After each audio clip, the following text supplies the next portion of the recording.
Well, there was a video of Bishop T.D. Jakes out there, and boy, listen, it's so bad right now with these women acting like men. Bishop Jakes had to go in about it. Like, listen, y'all don't understand. If Bishop Jakes having to go in on y'all and saying the exact same thing all the brothers are saying, y'all know y'all in a messed up situation. Let's go ahead and roll Bishop Jakes. This breaks all sociological orders of the culture we're living in now, because we are raising up women to be men.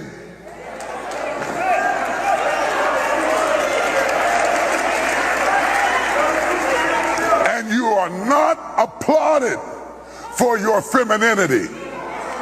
You are applauded in the contemporary society by how tough, rough, nasty, mean, aggressive, hateful, possessive you are, and you are climbing the corporate ladder, but we are losing our families.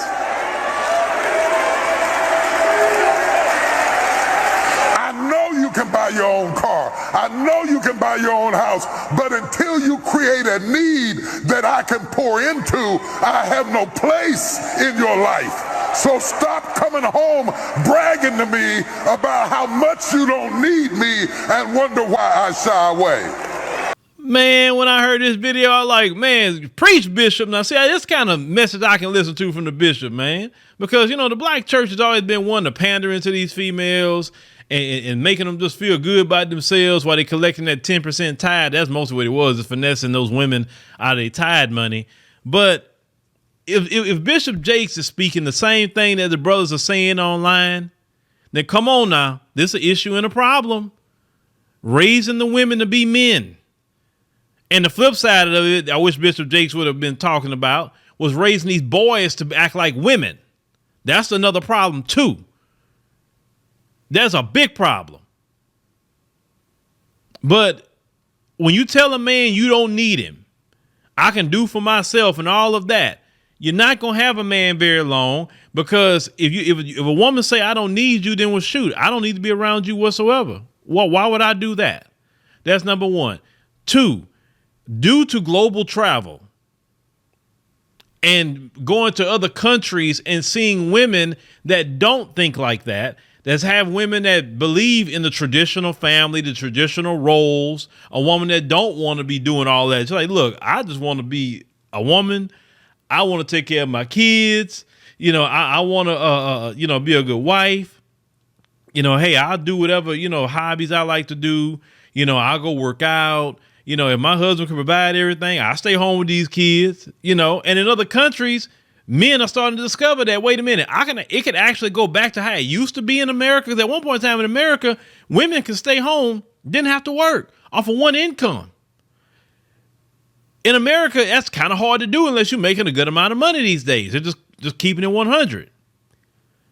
If you that kind of dude that say, I won't even save money and I want to deal with women that got a traditional mindset, I'm going to have to probably go elsewhere. That's what's happening with a lot of these brothers.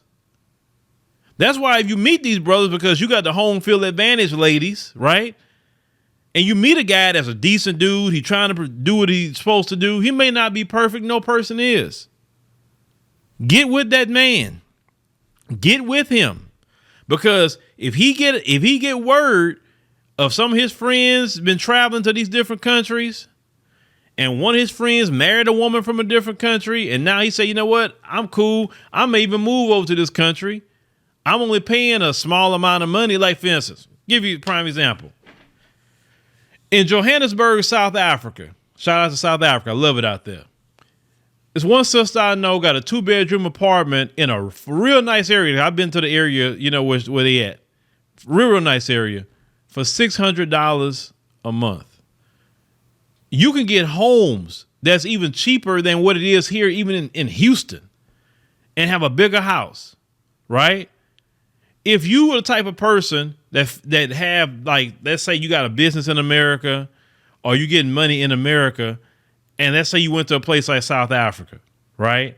And now you basically living off of your American dollar, but you're there, the currency rate is like, high versus the dollar. I think right now it's like for every $1, I think it's like either 17 or 18 South African rand right now, right?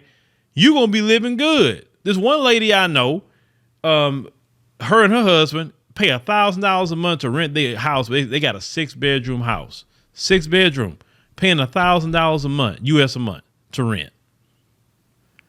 When brothers start getting those prices, like, wait a minute, hold on, I can get a good 2-bedroom apartment for $600. I can get a fly house for $1,000.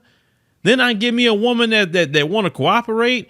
And then don't even talk about some of them brothers that they want more than one wife. Because I know in South Africa, that's one of those things too. Matter of fact, they told me that more than once. Hey, you can have one wife out here. I'm like, okay, I'm good. I don't need more than one. But let's say you the type of dude that want more than one wife. You can go have it. You know what I'm saying? It ain't no taboo, ain't no nothing. I think it's interesting that they promote LGBT, but they don't promote a dude having more than one wife. I think that's very, very interesting. But I know why they don't want that here in America, because black men start having 3-4 wives, start having all them children. Shoot, they're gonna populate them.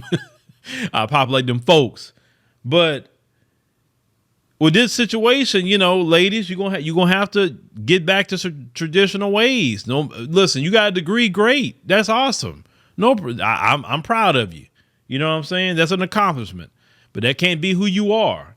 If you listening more to your white boss than your husband, that's a problem. That's a problem. When you start having kids, if a man's traditional and he's taking care of business, you may have to, fall back and take care of them kids for a few years.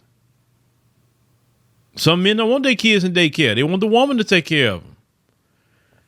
But all this manly behavior, I even told y'all, I hear these little females today saying the term bruh. Like, I wouldn't even, if I was a man, I couldn't even fool the female that talked to me and say the word bruh. Bruh? What are you talking about? That sounds like a dude. No female supposed to be using the word bruh. Or even saying the N-word to a dude. I don't know. No. That is not the business. That's manly too. I do not want to hear no terminology that we use with dudes interacting with my woman. No. And men keep taking that stand, saying, hell no, we don't want no manly woman. We don't, no. That strong and independent woman, no. Hell no. Because you don't have to put up with that mess. Because if you sit up there and take a hard stand against it, it would correct itself with time. Because I'm seeing more and more women make videos talking about, hey, we made a mistake here with this strong and independent thing. We made a mistake with this feminism. Man, brothers, where y'all at? But now the brothers say, nah, don't look for us now. Because, you pushed us away. And when time gets tough, now you're like, hey, where my kings at? Oh, now you're a king? Before you were saying black men ain't ish, right? But now saying looking for your king? Okay.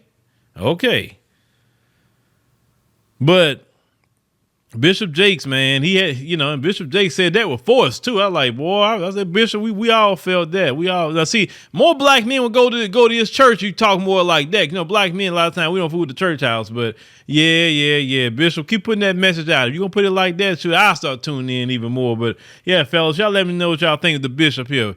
Like I say, once again, the black church is starting to talk about this situation. It's out of line.